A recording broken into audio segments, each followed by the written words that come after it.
বন্ধুরা, লোকের ছেলে শরীর খারাপ হলে খালি সপ্তাহে সপ্তাহে ডাক্তারখানা নিয়ে যায়, ঠান্ডা জ্বর নাকি কমে না। হ্যাঁ, এই বর্ষাকালে খালি ঠান্ডা জ্বর লাগে, ঠান্ডা জ্বর নাকি কমে না। দেখো বন্ধুরা, আমার ছেলেকে আমি ঠান্ডা জ্বর কমানোর জন্য 1 টাকাও খরচা করি না। জাস্ট এই কাচ্চিঘানি সরষের তেল এইটা গায়ে ডলে দেবো, রোদ্রে 5 মিনিট দাঁড় করে দেবো, ঠান্ডা গায়ে।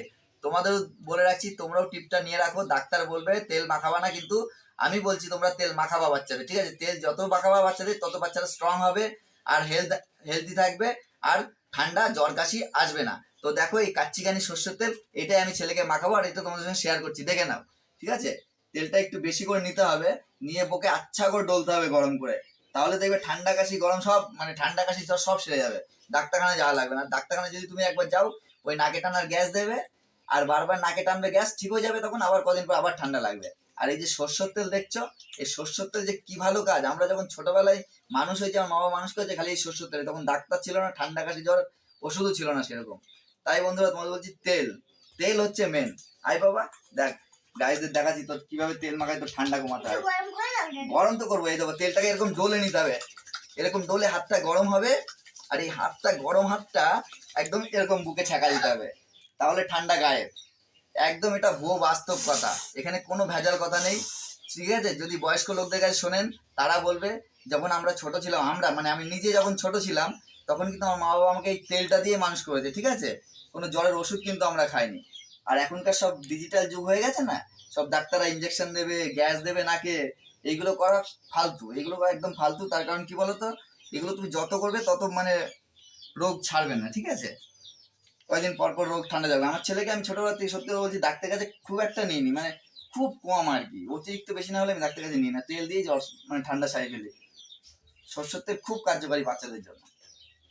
আর এখন তো ডাক্তারদের সব বিজনেস, ডাক্তাররা তো বলবেই যে তোমরা সরষের তেল মাখাবা না, ঠিক আছে, রোদ্রে ঘোরাবা না। তাহলে কি বলতো, শরীর খারাপটা বেশি হবে, ডাক্তার কাছে যেতে হবে, ওরা পয়সা কামাতে পারবে। আর এই তেলটা মাখলে কোনো পয়সা লাগবে না, মাত্র 140 টাকা লিটার। কাচ্চিঘানি সরষের তেল, খুব উপকারী বাচ্চাদের মাখালে। উঠে দাঁড়া বাবা, উঠে দাঁড়া। এবার ছাকা দেবো, আমার সোনুকে এখন গলায় ছাকা দেবো। দেখি মালাটা ঠিক করে নে। হ্যাঁ, এরকম করে হাতটা ডলতে হবে, এরকম করে ডললে হাতে একটা গরম হবে, গরম। এই গরমটা এইরকম বুকে লাগা যাবে, এরকম বুকে গরমের ছাকাটা দিলে তেলটা ভালো করে গায়ে বসে যাবে। তারপরে তারপরে গরম রোদ্রে 10 থেকে 15 মিনিট দাঁড় করে রাখতে হবে, ঠান্ডা কাশি গায়েব, ঠান্ডা কাশি জ্বর গায়েব। আর এটা অনেক দিন পর্যন্ত থাকবে এর অ্যাকশনটা। আর ওষুধের অ্যাকশন আবার যখন মানে একদিন খাবে, 1 সপ্তাহ পরে আবার যে একটু ঠান্ডা লাগবে, আবার লাগে যাবে ঠান্ডা। তো সেই জন্য তেলটা হচ্ছে বেস্ট। দেখি শেখা দি, শেখা দি, কেমন গেল? তো গাইদের কাছে বলো, একদম আয়ুর্বেদিক মেডিসিন। ঠিক আছে? সত্যি কথা বলছি বন্ধু, প্রমিস বলছি, আমার ছেলেকে আমি ছোটবেলা থেকে ডাক্তার কাছে খুব কম নিয়েছি। যখন লকডাউন ছিল, পয়সা ছিল না, ডাক্তার কাছে নিতে পাইনি, এই তেল লাগিয়ে লাগিয়ে ছেলের ঠান্ডা কাশি সারিয়েছি আমি। 1 মাস ছিল আমার ছেলের ঠান্ডা। তাই আমি ডাক্তারকে বিশ্বাস করি না, তেলকে বিশ্বাস করি। তেলই হচ্ছে সব থেকে বড় মেডিসিন। তো বন্ধুরা, ভিডিওটা ভালো লাগলে লাইক করে দিও। Thank you so much. দেখো ছেলে নটি করছে, দুষ্টুমি শুরু করে দিয়েছে ছেলে।